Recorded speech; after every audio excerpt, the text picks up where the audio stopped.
Bem-vindo aqui! Hoje seguimos com os nossos vídeos sobre análise de papéis, atendendo a pedidos que nos foram feitos aqui no canal sobre a EDP Energias do Brasil, que teve o seu resultado relativo ao segundo trimestre de 2022, apresentado no dia 27 de julho de 2022, e que mostrou um crescimento no EBITDA de 29,4%. Quando feito o comparativo semestre a semestre, primeiro semestre de 2022 com o primeiro semestre de 2021. Acredito que os pedidos aí sobre a análise da EDP decorram principalmente por conta de que neste ano de 2022 a companhia tenha anunciado excelentes dividendos. Para produzir esse conteúdo, eu fui lá no site de RI da companhia e trouxe então informações que estão no release operacional do segundo trimestre de 2022. Você que já acompanha o canal, a parte que eu mais gosto, que é de olhar para as informações trimestrais desse mesmo período. E por fim, que eu utilizo para conversar com você, que é justamente a apresentação que foi feita na teleconferência de resultados, que ocorreu no dia 28 de julho de 2022. Então vamos dar uma olhada aqui nos destaques da companhia, onde a partir das informações que nós mesmos colocamos no início deste vídeo, veja que o EBITDA da companhia no primeiro semestre de 2022, fechando em 2,3 bilhões, quase 2,4, e perfazendo um crescimento de mais 29,4% frente ao mesmo período do ano passado. O lucro líquido semestral, acumulado semestre da companhia, em 904 milhões, um crescimento de 7,6% frente ao mesmo período de 2021. E o aumento das despesas operacionais em 6,6%, observe aqui, bem abaixo do IPCA, que no mesmo período de 12 meses, no caso, entre o segundo semestre do ano de 2021 e o primeiro semestre de 2022, 11,89%, enquanto que o IGPM em 10,77%. E daqui a pouco mais nós vamos falar um pouco sobre a dívida da companhia, mas na relação dívida líquida pelo EBITDA, ou seja, a alavancagem da companhia em 2,6 vezes, o que é bastante confortável. E ainda, como destaques que eu achei bastante relevante, o anúncio de um projeto solar aqui no Novo Oriente de 321 megawatts. Some-se a isso a entrada de 2 projetos de transmissão em operação total, um entre São Paulo e Minas Gerais, EDP Transmissão, e outro EDP Litoral Sul, que é entre Santa Catarina e Rio Grande do Sul. Também muito interessante é que o segundo programa de recompra de ações, 15,3 milhões de ações já realizado, segundo a companhia na apresentação que foi feita, atingindo, se não me engano, 2/3 do previsto. Isso aqui é muito interessante para você que é acionista da EDP, porque isso faz reduzir a base acionária. Essas ações vão para a tesouraria e quando do pagamento de proventos, não se paga proventos para ações em tesouraria, ou seja, a fatia do bolo a ser dividida com você que é acionista da companhia se torna maior. Olhando para os principais indicadores de desempenho da companhia, aqui é interessante, você pode observar o crescimento do EBITDA, isso só comparando aqui trimestre a trimestre, que é o segundo trimestre de 2020, de 2021 e de 2022, que ele passa aqui de 523 no ajustado, que é o que nós vamos usar aqui como referência, de 523 para 944. Se você usar o EBITDA sem os fatores não recorrentes, observe que ele passa de 586 milhões para 1,1 bilhões, e esse aqui é o que foi utilizado como referência para aqueles 2,4 que nós apresentamos no slide anterior. Mas qualquer que seja o ângulo que se observe, nós podemos notar que é o crescimento desse EBITDA da companhia, ou seja, uma companhia em crescimento. Outro fator aqui que nos chama bastante a atenção está aqui no CAPEX da companhia. Veja que a companhia ela passa aqui de um investimento significativo no segundo trimestre de 2020 para o segundo trimestre de 2022, mas não repete no comparativo trimestre o que aconteceu no segundo trimestre de 2021.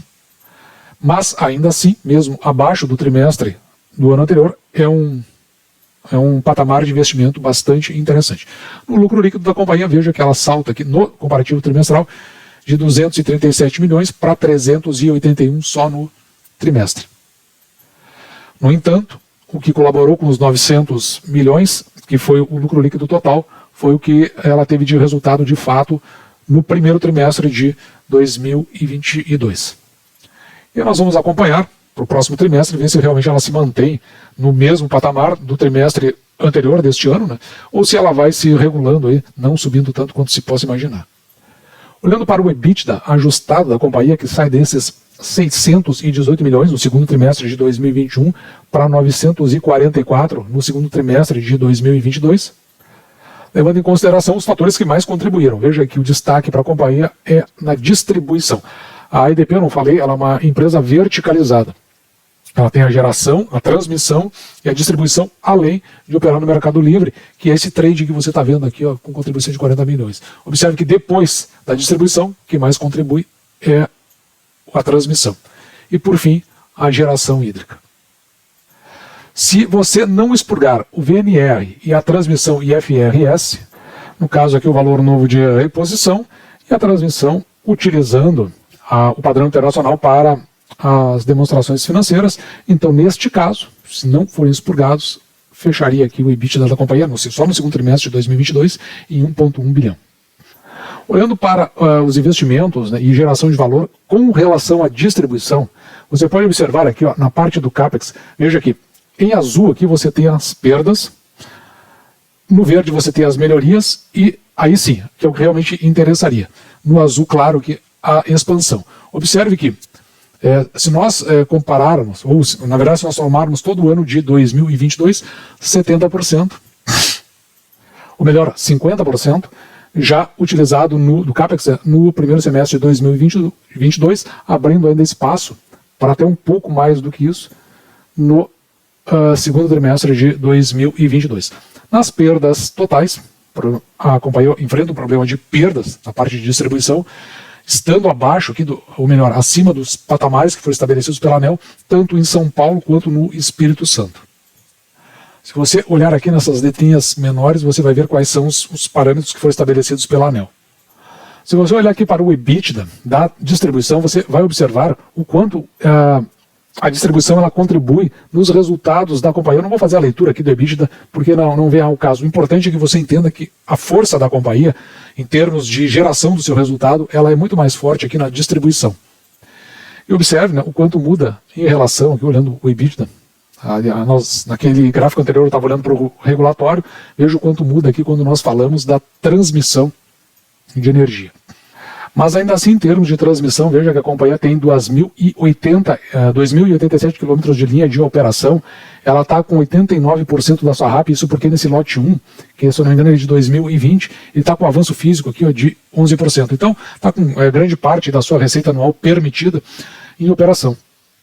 E note como é significativo que a receita da RAP do portfólio chega a 921 milhões. Sobre o endividamento da companhia, então, você note que a dívida líquida da companhia chegou a 10,7 bilhões. Na relação com o EBITDA dos 12 meses, em 2,6 vezes, como nós já tínhamos mencionado anteriormente. E se você é investidor da companhia, aqui nessas letrinhas bem miúdas, aqui você vai encontrar que, já conforme ajustado em assembleia, entre 2,5 e 2,6 vezes de alavancagem, a companhia se coloca em condição para fins de pagamento dos dividendos. O custo médio da dívida da companhia em 12%, com um prazo médio de 3 anos e um mês aqui aproximadamente. Observe que a maior parte da dívida da companhia ela está indexada pelo CDI, interessante, que na verdade são os juros do mercado, e 39,8% no IPCA, que é a inflação. O restante aqui em terceiro lugar está a taxa de juros de longo prazo. Se você investe ou pretende investir na companhia, eu fiz aqui um quadro comparativo, veja que eu fiz um quadro comparativo com a Copel e a Neo Energia, para que você mais ou menos tenha ideia onde a empresa ela, está situada, né? Então note que ela é mais forte em termos de distribuição, veja que ela tem 6,6 milhões de unidades consumidoras. Ela está num caminho intermediário entre a Copel, que tem 4,9 milhões de unidades consumidoras. Unidade consumidora é o relógio, propriamente dito, que é colocado lá no consumidor. Ao passo que a Neo Energia tem 15,8. Se nós olharmos do ponto de vista de linhas de transmissão, onde é o segundo patamar mais forte da companhia, veja que ela tem quase 2.000 quilômetros de linhas de transmissão, ao passo que a Copel tem quase 8 e a Neo Energia tem 8,5 quilômetros. Então, veja que ela não é tão grande assim em termos de transmissão. E depois, por fim, o terceiro maior impacto da companhia é justamente aqui ó, na geração. Ela gera 2,9 gigawatts, ao passo que a Copel gera 6,4, enquanto que a Neoenergia 5,2. Para você ter parâmetros de comparação. Todas as demais também trabalham com comercialização, que aqui no caso ela chama de trading, né? E esse quadro aqui, para os interessados, eu solto lá no meu Instagram, na verdade o Instagram aqui do canal, mh.investir, para que você possa fazer aí uma análise mais ajustada conforme a sua intenção de investimento. Eu trago para você alguns destaques da apresentação que foi feita pela companhia, aqueles que me chamaram mais a atenção. Um deles foi justamente em relação à perspectiva que a companhia tem de futuro. Última, esta página diz respeito à nossa visão de futuro. Em primeiro lugar, nós queremos fazer parte do futuro da energia no Brasil. Estes círculos que significam o EBITDA, que estão crescentes, eles não estão crescentes somente por uma questão estética, estão crescentes porque o nosso EBITDA vai crescendo todos os anos e acreditamos que em 2025 será ainda maior o EBITDA da empresa, ainda maior do que é hoje. Estamos investindo bastante, fundamentalmente investindo em redes. As redes são um negócio extremamente importante e por isso as redes, a distribuição por si só representa metade do CAPEX, mas também estamos investindo na nossa geração. O segundo maior componente do CAPEX neste plano de 2025 é a geração verde, geração solar. 31% do CAPEX do plano 21-25 hoje, ou seja, no segundo TRI de 22 já está executado. Então, como nós vimos lá anteriormente, bem no começo, quando começamos a discutir a apresentação feita pela companhia, e o foco da companhia agora é justamente na diversificação da sua matriz energética, indo então para a matriz solar. Na apresentação há toda uma explicação por que matriz solar e não, por exemplo, eólica, e aí eu deixo para você que é investidor fazer uma busca ali mais ajustada, para que você possa ter a compreensão do que a companhia pensa sobre isso. E o que sempre interessa para o investidor, que é sobre a parte de dividendos. Ederson, se nós poderíamos comentar sobre a política de payout e a distribuição de dividendos da companhia. Vou passar ao Henrique só dizendo aquelas duas palavras que já referi. A política é estável e a política é transparente. Estável significa não vai mudando e transparente é conhecida do mercado. Henrique. Muito bem. Eu acho que nós, não há assim uma grande novidade a dar. Nós temos uma política bem clara, colocada, digamos, a nível de endividamento da empresa num patamar entre 2,5 e 3 vezes e ajustar o pagamento de dividendos, digamos, a este nível. Portanto, acho que isso ficou bem claro na última distribuição do resultado. Garantir mínimos de payout, um payout mínimo de 50% do lucro do Estado, não é? Porque os parâmetros não caem. 50%. E um real por ação como mínimo. Mas essa é a nossa política.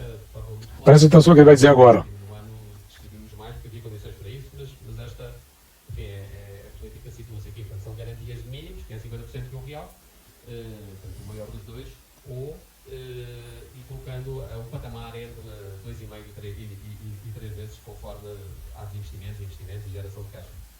E veja que ele diz o seguinte: o ano passado, que refletiu neste ano, se distribuiu a mais, porque a companhia ela não faz distribuição intercalares, que são aquelas que ocorrem durante o próprio exercício. Ele disse: nós distribuímos porque havia condições para isso. E a gente chama a atenção justamente por conta desse valor aqui. Se você for observar para o exercício, esse de 2022 foi pago relativo ao exercício de 2021, R$ 2,19, que é bem acima do que, mais ou menos, aqui a companhia vinha pagando em sua média. Veja que teve momentos aqui, inclusive, que ela pagou dividendos bem pobres aqui. Mas eu acho que a gente poderia até considerar, utilizando desde o ano aqui de 2010, que poderia ficar numa faixa onde eu marquei aqui esse retângulo. Então, o que pode acontecer é isso, vendo resultados assim, em termos de dividendos que a companhia paga num determinado momento por circunstâncias muito específicas, as pessoas acabem entrando na companhia, né? Mas, sem ter feito as análises corretas, às vezes a gente pode acabar se frustrando. E agora, trazendo o que nós estudamos para a nossa tabela de indicadores, note aqui a receita líquida da companhia. Então a gente veio aqui para uma estimativa de 14,6 bilhões. Se nós tomássemos só o que os dados informados pela companhia ao final do exercício passado, nós estaríamos aqui em 20. Então, quer dizer, de certa forma, em termos de receita, uma encolhida, mas a companhia vem crescendo 13,49% em média ao ano. Já o lucro líquido da companhia, para os valores apresentados, fechando 1,8 bilhões ao final do exercício, um crescimento médio composto de 21,30%. Note aqui, aqui eventualmente a companhia vem fazendo o pagamento de dividendos aí bem abaixo do que ela pagou, por exemplo, em 2021, que foi relativo ao ano de 2020, que ela chegou a pagar R$1. Nós colocamos aqui como dividendos pagos os dividendos que ela mesma anunciou, de R$2,19, mas não fosse um ano de excepcionalidade, conforme o crescimento da companhia, ela teria aqui pago em torno de 95 centavos. Se nós considerarmos os R$2,19, veja que aqui nós temos um preço teto de R$ 36,56. Quer dizer, é interessante isso porque, claro, né, primeiro, né, o que significa esse preço teto? Nós pegamos os dividendos pagos, R$ 2,19, e dividimos por 6%. Por que 6%? É o mínimo que nós aceitamos a receber em proventos pelo valor que pagamos pela ação. Se, no caso, a companhia ela acabasse por pagar 95 centavos, para os 95 centavos, então, né, o preço teto baixaria bastante aqui para R$ 15,89. Note que no instante desse vídeo aqui a ação está cotada a R$ 21,43. E ainda outras informações interessantes, veja o patrimônio líquido da companhia, aqui em 11,2 bilhões, em função do preço da ação cotada a R$ 21,43, o preço da ação dividido pelo valor patrimonial por ação, 1,1, que não indica que a ação, indica, né, na verdade, que a ação possa estar nem cara nem barata, porque aqui pelos parâmetros do canal, entre 1 e um pouquinho menos do que 2, nós entendemos que a ação possa não estar nem cara nem barata. No entanto, o preço da ação dividido pelo lucro líquido por ação em 6,89, o tempo aí que você tem para receber em termos de lucro líquido, aproximadamente aí, 6 anos e 9 meses. O que é um bom tempo, porque abaixo de 7 a gente considera que é um bom tempo de retorno. Você vai encontrar aí pelos canais de análise um dividend yield aqui de 10,24%, que é bastante, porque nós procuramos 6%, esse aí está a 10%. Mas lembrando que nós temos uma excepcionalidade aqui no pagamento de ações da companhia. E aqui você tem que ter muito cuidado, justamente para que nos exercícios vindouros você não acabe se frustrando. E para finalizar, a nossa planilha mais completa, juntando tudo, eu também vou disponibilizar lá no Instagram do canal, mh.investir, para que você analise conforme você tenha a sua melhor compreensão. O mais importante aqui que nos chama a atenção é justamente o preço teto que nós calculamos, no caso da ação ter pago ali 95 centavos, né? Então 15,83 na média, a companhia vem pagando em torno de 60 centavos, isso está um preço teto dos últimos 5 anos, isso, de R$10. Então veja que, olhando para esses números, como se distancia aqui o preço atual da ação no dia 1º de 8 de 2022. Portanto, é uma companhia que a gente não colocou um olhar sobre ela de modo a encontrar aspectos que nos chamasse a atenção para o investimento, mas a gente vê, é uma companhia pagadora de proventos, houve momentos que pagou muito pouco, o projeto de investimentos da companhia não me parece que ele seja um projeto assim, muito significativo para os anos vindouros, tem uma dívida bastante alta, vamos ver como é que ele vai se comportar à medida que os resultados possam vir a melhorar ao longo de 2022, 2023, mas então fica aí esse conjunto de informações que foram passadas para você poder decidir se ela é uma companhia que se ajusta ao seu perfil e que você ingressaria ou aumentaria a sua posição. Assim, eu vou ficando por aqui, deixando como sempre o meu grande abraço.